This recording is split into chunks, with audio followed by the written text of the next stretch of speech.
We'll be recording the session.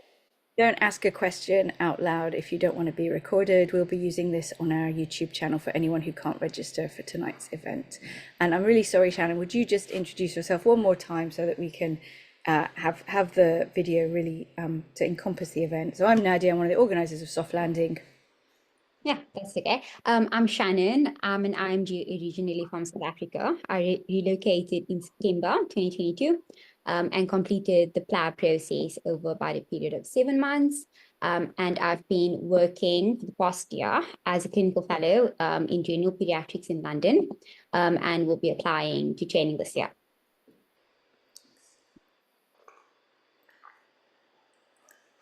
Hi, I'm Spanna. I'm one of the pediatric trainees here in East Midlands, and I came to UK in 2018. So I worked as a trust grade doctor, then got into training, and I'm currently ST5 in East Midlands. So I've kind of been through the whole process. So hopefully I'll be able to help you. Without delay, should we just start the CREST? That would be great. Yeah. And Khalid, if you're here, please turn on your camera and just say hello. I think Khalid is another member who's going to join and help at some point. Okay, yeah, so take it away, Spandana, that would be great. Okay. So can you see my CREST form? Yeah. Do you want to check the slides move? Yeah. Yeah. I made it full screen. Yeah. And that's moving? Great. Okay.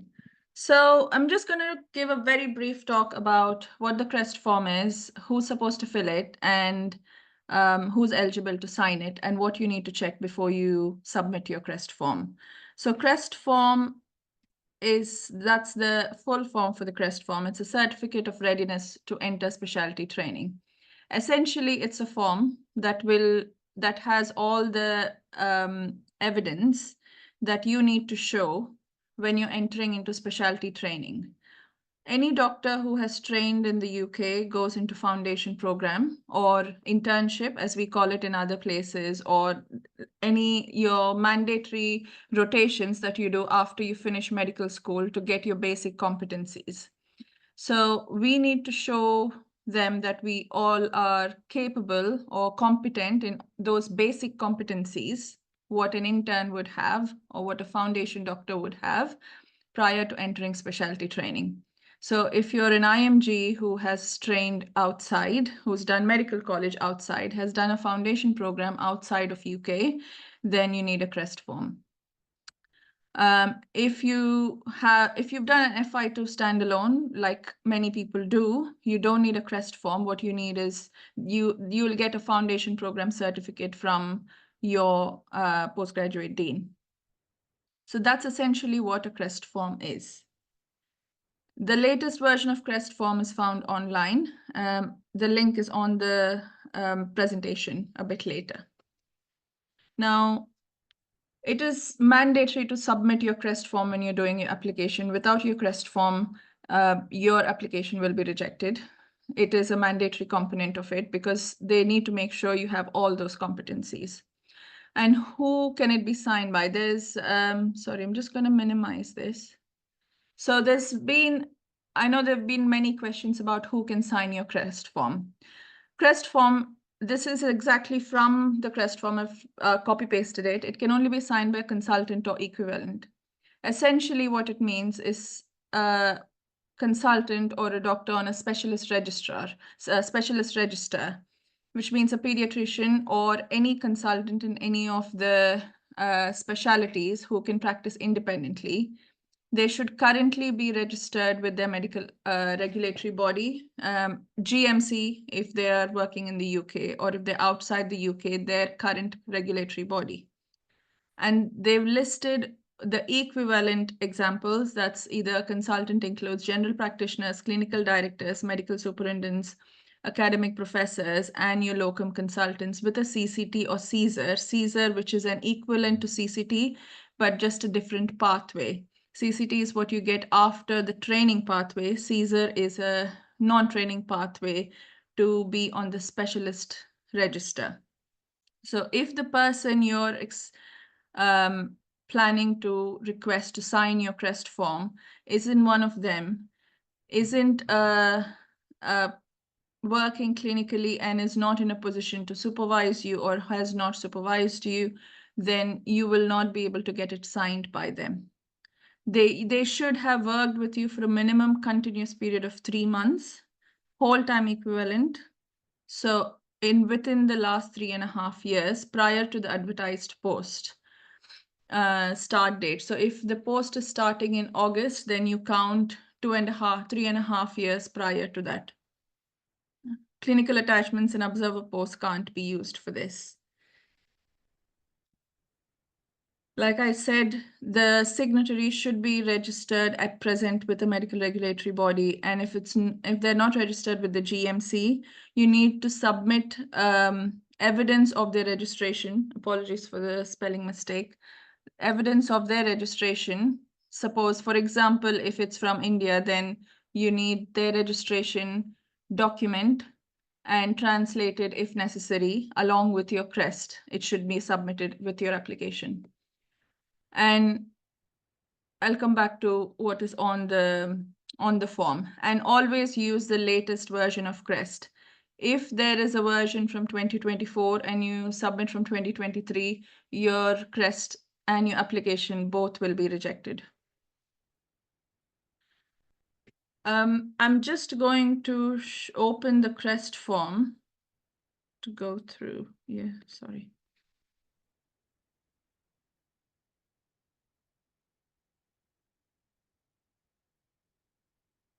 This is no. Sorry, 1 second.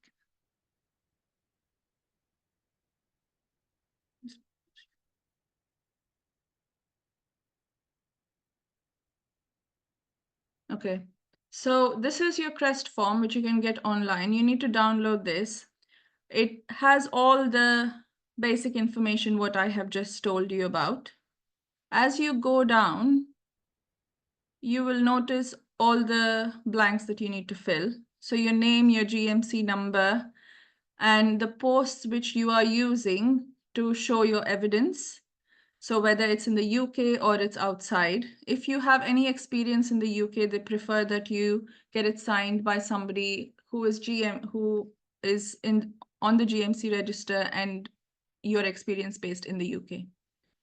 Now, when you come down to showing your professional capabilities or your competencies in each domain, which is as per GMC, the first one is personally evidenced. That's cut off, but that's personally evidenced or evidence received.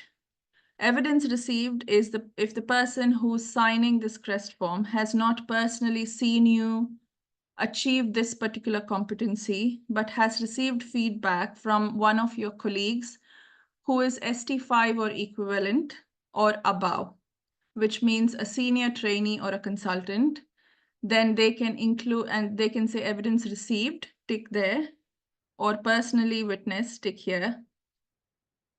And all your evidence should be in this column or this column. So all your text should be in this. If any of your competencies are ticked as unable to confirm, your application will most likely not go forward. Not most likely, they will not take it up for your application will be rejected because they cannot admit anyone into specialty training who have not achieved their competencies. So it's the same for every competency. So you need to make sure when you're submitting your form that everything is either personally evidenced or evidence received from someone. This is the criteria for who's signing your CREST form. Like, as you can see, you need to say what their professional status is, whether they're consultant, clinical director, medical superintendent, what their current post is, and what was their post at the time of supervising you. So ideally, it would be a post that you were working in and they were working with you. And what are the dates? And the email address. And I know it says a hospital email address. There have been questions where some people have asked, what if they don't have a hospital email address? They should at least have a hospital stamp for this. They prefer if it is an official email address of that hospital or a letterhead paper confirming that it is their official address, the UK GMC number. And if the GMC number is not there, then you need to submit evidence of them being registered with a medical authority in your respective country, and that should be attached along with the CREST and submitted as one whole document, so everything together. The hospital stamp is very important. They need a hospital stamp of the signatory, not your hospital, their hospital. And then if in any of these columns they have ticked evidence received, they need to say in this column here from which person they received that evidence, what is their professional status, what is their training level, their address, their email address, and which dates they worked with you. Essentially, anybody who is confirming that you have a particular competency should be able to give their full details to confirm that they are happy with that and they are ready to be contacted for the same. This is a new part of the CREST form, the checklist for applicants. Make sure you fill all this in. It's good so you don't forget something or you don't accidentally miss something. I'm sure all of you would have, or if you're applying, you would have looked at this CREST form, but I thought I'll just go through it again. Coming back. Yeah, like I said, if any competency is marked unable to confirm, your application will be rejected. Always use the latest version of CREST. Ensure all columns are complete before submitting. So I think on this form, you should be able to do an online filling in. So you can fill in a lot of the boxes online, all of this, just not online, sorry, digitally. You can fill in all digitally. But when it comes to the sign and stamp, so if they are doing an electronic signature, you need to send it on, you need to send a confirmation on a letterhead from the hospital saying the particular consultant is real or it's valid. So if the CREST is digitally signed, an email from the signatory's work email address confirming authenticity should be scanned and uploaded with the certificate. And you need to upload everything as one whole document. Be honest in your application, whatever it is, because if this is the best way for you to apply, then this will work. If you think this is not the best way, then there are other pathways, but I would advise always be very honest with your application. That's it, really. Any questions? Amazing. Thanks, Vandana. We got 1 or 2 minutes for questions. There's a couple of things in the chat. I think it's very useful that you shared the document. It's all really in the document. Yeah. Only one thing someone said, Mohammed said, can we use the CREST form 2024, last updated in 2023 version of the form, i.e. the form they updated last year? I mean, I would imagine you need to use the form that's most up to date. Like, why would they give you an updated form unless they want you to use it? You can email the college for the most 100% answer, but I would say you should use the new form. Do you agree? Yeah, you use the latest version of the form because sometimes if it's not the latest version, they can reject your application. So one of my colleagues' application was rejected because he used the form from the previous year. Yeah. So use the latest form. I'll send you the link for the form. Yeah. Okay. And then Nafisa said, do we need to tick columns on the checklist page? Yes. Yes, you need to tick it and say that. Where's the, yeah, you need to tick And it. again, on the ticks, Nikki said, if no ticks and capabilities are witnessed, do they need to sign that page? Sorry, I didn't get the question. I'm not sure either. Nidhi's gone, so I'm not sure. Iman has actually said that the 2023 version of 2024 is acceptable as per our PCH last guide. I'd be a little bit cautious if they've put out a new form, unless they've told you that they don't want you to, they are going to accept the old form as well. I wouldn't assume that. I'd just be a bit cautious. So I think on one of the guidance, it says either the 2024 or 2023, both are acceptable. I would go with the latest version because there have been instances where they refused an old version and the checklist is new. So the safest option is to go for the latest one. Yeah. Okay.